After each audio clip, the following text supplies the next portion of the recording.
China, Africa, Mongolia,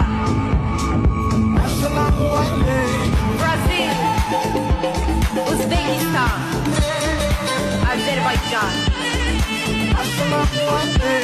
Armenia, India, Jamaica, Kyrgyzstan, Russia, Turkey, Kazakhstan.